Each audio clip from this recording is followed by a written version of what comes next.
Hello guys and girls, how's it going? Screezilla here and I hope you're all well. So we've got a new little update came in today. A relatively big update actually, a relatively big patch, quite a lot of changes. There's been a lot of BR changes.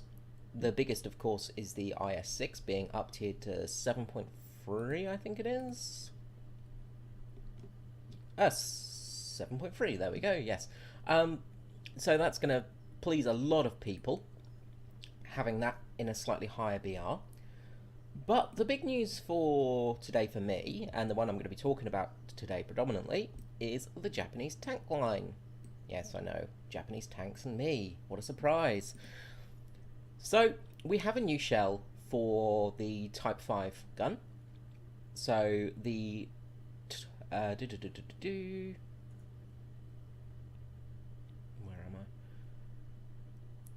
And they've changed the name of it as well by the look of it. So it's now the Type 2 75mm Tank Gun Model 2. So no longer the Type 5, it's the Type 2 75mm Tank Gun Model 2. Oh joy, that's going to be a fun one to spit out. I wonder if I've changed... No, the others are still the same. So the first big change is ammunition. This is the main change, other than a slight name change as well. We've got the Type 4 Kai ammunition, which gives you a much higher penetration range. Still the good explosive mass, slightly less explosive mass than the Type 1 APHE, but no, actually it's more explosive mass. Oh right, okay, there we go, I was looking at the wrong thing. So more explosive mass and more penetration. So now at 100 meters we've got 133 millimeters, same as I think, sorry, 155 millimeters. Oh god, it wasn't updating there for a second. So much better penetration for this shell. So the Type 2 75mm Tank Gun Model 2, god that's going to be a new one to remember, was always a good penetrating gun. For its BR 4.3 you've always had good penetration. This thing's really good gun.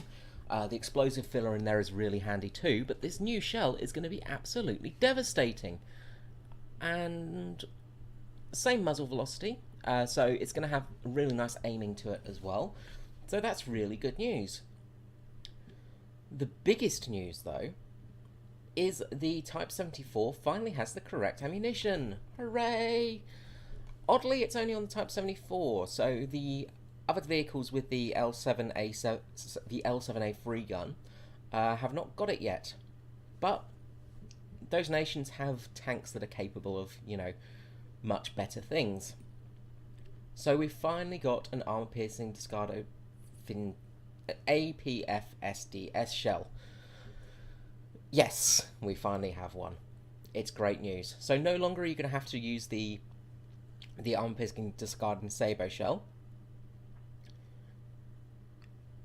You've finally got something a little bit better. Now the muzzle velocity on this is fantastic. Penetration is not that much better than the discarding Savo shell, but oh boy, this thing really makes a difference in the game. It's made life a lot easier. So let's just take a quick test drive, and then I'll show you a little bit of a gameplay video. So some other things that have been changed is actually the repair cost on bombers, which I'm not too pleased about. Bombers are now quite expensive to repair. I think it's Gaijin's way of balancing the game to stop people playing bombers as much. So yeah, that's going to be interesting to see how that goes. So, got a T62 there. Let's just fire at a silly place. Straight through like a knife through butter. Easy as. Okay, it's a T62. It's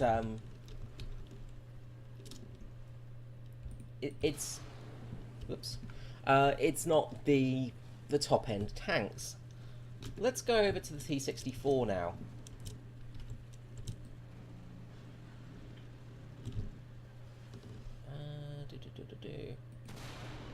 Oh, a little bit higher. So we're quite a bit away from this now. And as you know, the front armour of the T64 has always been hard to penetrate. A little bit high. doing this at long range here, just to show. I might get a bit closer if I keep failing. Okay, I keep failing. As I say, this isn't the best armor-piercing fin-stabilized discarding Savo Shell, but it makes a difference in gameplay. We'll get a bit closer to that T64 so I can actually get a shot on accurately.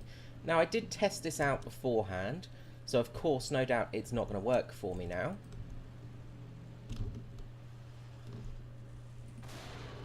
There we go. Much better. So, straight through the upper glaciers there, no problem whatsoever.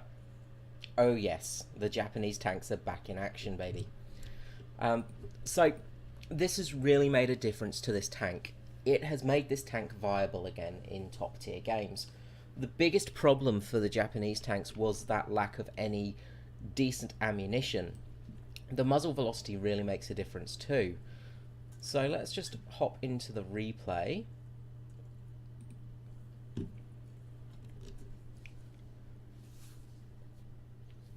So I've had a couple of games in it, and all I can say is it makes this tank a different tank entirely, almost. It really does help things out. When you're fighting against the MBT-70s and the KPZ-70s and the T-64s and, you know, all the composite tanks, even the, I always get it muddled up with Centurion and Chieftains, the Mark 10, with the Steel Brew army, you know, you're probably not going to be able to penetrate the Steel Brew in the turret. You're still going to probably have problems with that, but this does make this tank once again viable to use, which is the big thing. Unfortunately, for a while, this tank was pretty much useless in top tier games. You were just wasting a space. You could take out a few things, but even so, the discarding Savo Shell, the M728 shell, it should be better than it was, but it had a real high ricochet rate. I think this has got less ricochet chances, only slight, but it just felt really crap. The other thing was it didn't do much damage once it penetrated. This shell always seemed to do nothing when it penetrated a tank, and that was very problematic. Now, one thing that I have noticed since, well, in the new game, they need to use bigger maps for these top tier tanks. The MBT-70s, the KPZ-70s are just too fast. They're too fast for these small maps. There was spawn camping going on within about 2 minutes of this game by people just flanking and running through. You can see this MBT-70 here is already sort of across the map. He is already pretty much to our spawn. So I'm going to hide here because that thing can really mess up my day. Now, Japanese tanks still don't have any armor. You're still playing a glass cannon in some respects. Now, you've got armor to protect yourself from certain things, and you will sometimes get lucky and not die from a shot, but you've still got to be really careful. ATGMs are still the biggest problem in these tanks. You're still going to have a lot of bad games compared to the more advanced tanks, shall we say.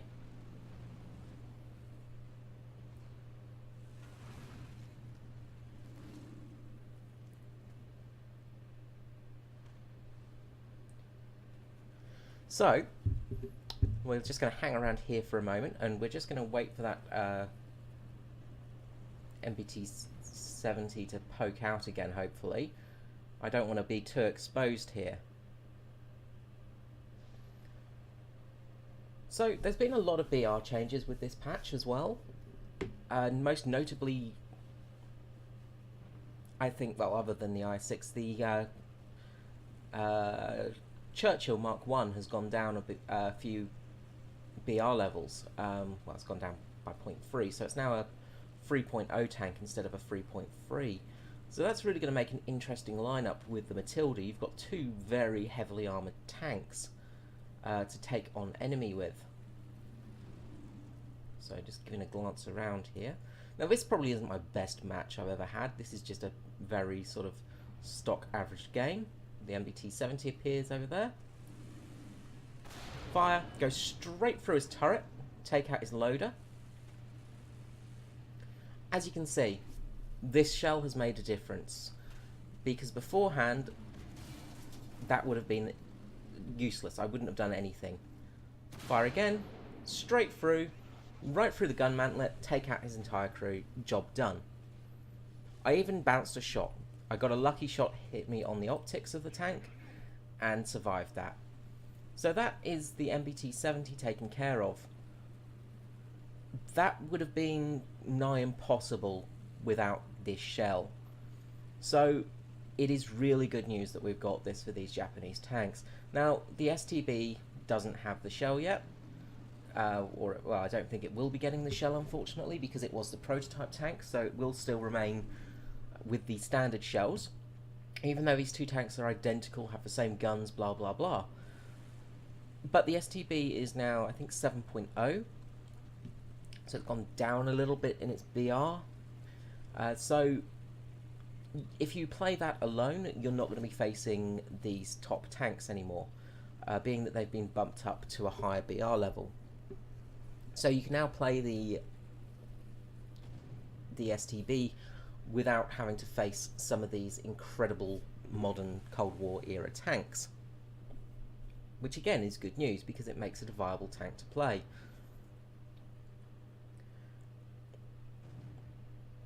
So I'm just going to hang out around this rock for a few moments. The other thing about this shell is because of the muzzle velocity, it's much easier to aim. It's very good for a snapshot, which is really, really handy. And this match is quite good because I get to show off penetrating a composite armoured tank, as well as a snapshot, sort of very quickly aimed shot, very hard to hit shot. So, yeah, I'm very happy about this. Now, I've got to test out the other Japanese shell at some stage today, so I will let people know how that goes once I do it. I'm just keeping an eye out on this area here, trying to spot anyone lurking around. I'm trying to keep covered as well. ZSU over there.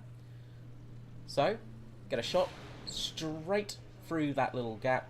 As you saw, quick snapshot. Bit of a lucky shot on his ammo rack, but that's the big thing with this shell, is it's very easy to aim. So that's really the end of this game. Nothing much else happens here. It's pretty much just a regular let's go spawn camp and ruffle stomp the enemy. So I'm going to leave it here for this video.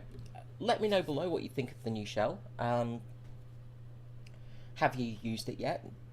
Did you find it better than the standard shells? And I will catch you next time. This is Screezilla out. Bye bye all. Have a good day.